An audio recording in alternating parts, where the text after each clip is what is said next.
Cancer का नाम सुनते ही हमें वो ऑपरेशन, वो कीमोथेरेपी, वो रेडियो, वो सारी चीज़ें याद आती है।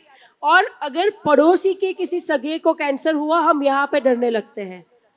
गले में कुछ दिक्कत हो रही है, भाई कितने दिन से गला दुख रहा है, कहीं गले का कैंसर तो नहीं है।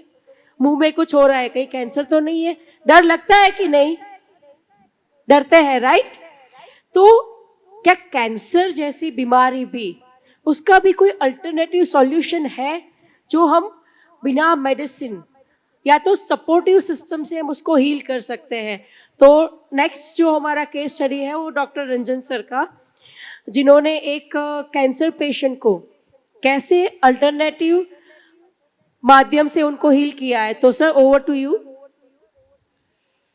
2004 में मैं एमबीबीएस में मैंने एंट्री ली थी और सेम ईयर आई मेट पत्री जी। और जब वहाँ पर मैंने जब सुना कि हम अपने हेल्थ को डायरेक्ट हेल्दी रख सकते हैं, है ना, तो बातें उतनी समझ में नहीं आ रही थी कि कैसे। फैक्ट तो आ गया, ट्रूथ तो आ गया, लेकिन हाउ। फिर मेरे पास लुई हे की किताबें सबसे पहले आई, पॉपुलर थी। और तो जब यहाँ पर सेल्फ लव और माइंड का रोल मैंने समझा और फिर उसको जब कहीं कहीं पर यूज किया और उसके रिजल्ट देखे, तो थोड़ा थोड़ा विश्वास जो है वो बढ़ने लगा। फिर मैंने जब एक्यूप्रेशर सीखा और एक्यूपंक्चर मैंने किए, चक्रास हीलिंग, चक्रा मैनेजमेंट पे काम किया, रिजल्ट्स और आए। और जब मैंने कॉन्शसनेस पे काम किया, फिर तो कैंसर भी हील हुआ। मेरे सुपरविजन में कार्सिनोमा रेक्टम का एक केस, जिसमें surgery was recommended, chemotherapy was recommended, ना सर्जरी हुई ना कीमोथेरेपी हुई। कैंसर का मामला है तो आई थॉट कि हाँ 1 ईयर ट्रीटमेंट चलेगा, 1 ईयर सुपरविजन में आपको चीज़ें करनी है। मैं ट्रीटमेंट भी दे रहा था, जो मैं एक्यूपंक्चर का जानता हूँ, जो मैं चक्रास का जानता हूँ, जो सबकॉन्शियस माइंड के पैटर्न पे जो हम काम करते हैं। Now I am working on this my modality. तो जैसे डॉक्टर जी के ने स्पिरिचुअल टैबलेट नाम दिया है, मैं नाम देता हूँ इसको जीरो बजट हेल्थ। कि जीरो बजट में आप अपने आप को हेल्दी रख सकते हैं if you got to know all the concept, जो बातें हमें समझनी है अध्यात्म विज्ञान की, है ना। तो कार्सिनोमा रेक्टम के केसेस क्या हुआ, मेरे पास हील हुआ। मुझसे मिलने से पहले वो रेडियोथेरेपी का एक सेशन ले चुकी थी, वो फैमिली, वो पेशेंट। तो इसलिए रिपोर्ट में आता है आफ्टर CT/RT, कीमोथेरेपी, रेडियोथेरेपी, लेकिन वो 1 एपिसोड हुआ ही था, कंप्लीट उन्होंने नहीं लिया। तो जो मैंने क्या किया, पंचकोश जो हमारी एनाटॉमी है, एमबीबीएस में हम फिजिकल एनाटॉमी को हम पहले पढ़ाया जाता है। हमें अध्यात्म में अपनी आध्यात्मिक बनावट को, स्पिरिचुअल एनाटॉमी को, अकल्ट एनाटॉमी को समझने की जरूरत है कि हमारे भीतर physical energy, emotion, mind, Karma, consciousness, ये कैसे आपस में एक दूसरे से इंटर रिलेटेड हैं। तो हमारे उपनिषदों में पंचकोश का कंसेप्ट आता है। तो उस पर मैं समझते हुए एनर्जी पे, माइंड पे और कॉन्शसनेस पे मैंने काम किया। जब हम पेशेंट से बात करते हैं तो यह पर्सन जो है एनर्जी को समझ रहा है कि माइंड को समझ रहा है, उससे काम करना शुरू करते हैं। लेकिन फिर इवेंचुअली हर एक लेवल पे काम करना जरूरी है ना। मेरे पास ऐसे भी क्वेश्चन कभी कभी आ जाते हैं कि मैं मेडिटेशन कर रही हूँ 3 साल से, मुझे कैंसर हो गया, मुझे कैंसर क्यों हो गया? तो यहाँ पर बात समझिए दोस्तों, सिर्फ मेडिटेशन आपको हेल्दी नहीं रखता है। मेडिटेशन करते हुए जब आप अपने आप में बदलाव लाते हैं, स्वाध्याय करते हैं, सज्जन सांगत्य करते हैं, अपने इमोशंस को, पैटर्न को समझते हैं, उस पर काम करते हैं, तो हीलिंग होती है। अब आप बुक्स नहीं पढ़ रहे हैं, पत्री जी ने बहुत इजी कंसेप्ट बता दिया, स्वाध्याय। मैंने अपने इस पेशेंट को भी कई बुक्स पढ़वाई, मतलब इन्होंने अपने वीडियो में भी यह बात बोली हुई है, पीएमसी हिंदी पर यह वीडियो है।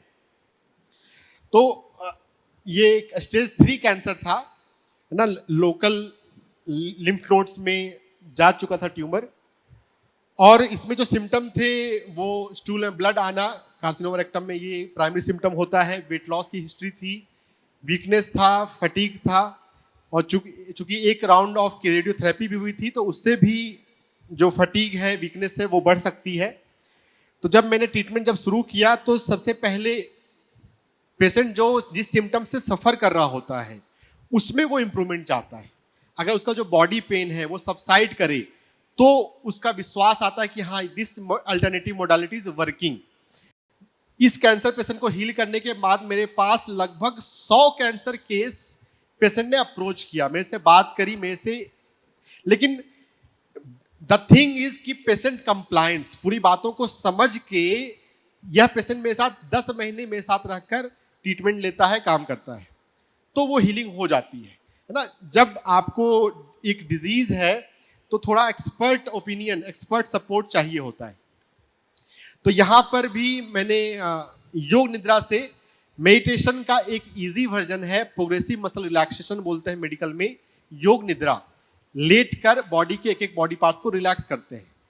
तो मैं अपने बहुत सारे पेशेंट्स में योग निद्रा से ही शुरुआत करता हूँ, क्योंकि कुछ लोग ऐसे भी होते हैं जो बोलते हैं कि मैं आंख बंद नहीं कर सकती, मैं आंख बंद करती हूँ मेरा ध्यान नहीं लगता है, मेरे विचार भटकते हैं। तो आफ्टर फ्यू डेज ऑफ योग निद्रा मैंने अनुभव में ये पाया है कि फिर वो आनापानसती मेडिटेशन पर इजिली स्विच कर जाते हैं। तो योग निद्रा मैंने करवाया, उसे मेडिटेशन करवाया, और breath work, transcendental breath work जो श्रेयांश डागा काफी प्रमोट कर रहे हैं, जिसमें समानिक म्यूजिक है। अल्टर्ड स्टेट ऑफ कॉन्शियसनेस में पहुंचने के लिए ये म्यूजिक और वो ब्रीदिंग बहुत हेल्प करता है।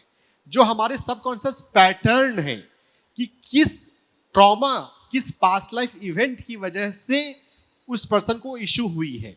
लुई है ने अपने बुक्स में बहुत अच्छे से डिस्क्राइब किया गया है कि chronic irritation, chronic frustration, chronic anger, यही कैंसर बनता है। मेरे पेशेंट के मामले में भी जो कार्सिनोमा रेक्टम है, इसमें हार्ट इश्यूज, और हार्ट जो है वो परसेप्शन पे अधिक निर्भर करता है। पेशेंट को लाइफ में एक्चुअल क्या सिचुएशन होगा वो मैटर नहीं है, कभी भी कहीं पे कुछ अनइवन चीजें होती हैं, तो how a person takes the thing, उससे बहुत कुछ चीजें डिफर हो जाती हैं। ट्रैफिक है, ट्रैफिक पे रेड लाइट है, एक पर्सन इरिटेट हो रहा होता है, हॉर्न पे हॉर्न बजा रहा होता है, एक पर्सन कूल है, ठीक है 1 मिनट बाद ट्रैफिक खुल जाएगा। तो इशू ही सब कुछ नहीं है, उस इशू को वो पर्सन देख क्या रहा है, परसेप्शन, बिलीफ पैटर्न। तो उस बिलीफ पैटर्न पे काम करते हैं माइंड पे। मैं EFT भी मैंने उस केस में किया, इमोशनल फ्रीडम टैपिंग। तो 10th मंथ के बाद रिपोर्ट में रिग्रेशन ऑफ ट्यूमर है, ट्यूमर डिसअपियर हो गया पेट स्कैन पे, प्रॉपर हीलिंग हुई है। इस केस में डॉक्यूमेंटेड केस है।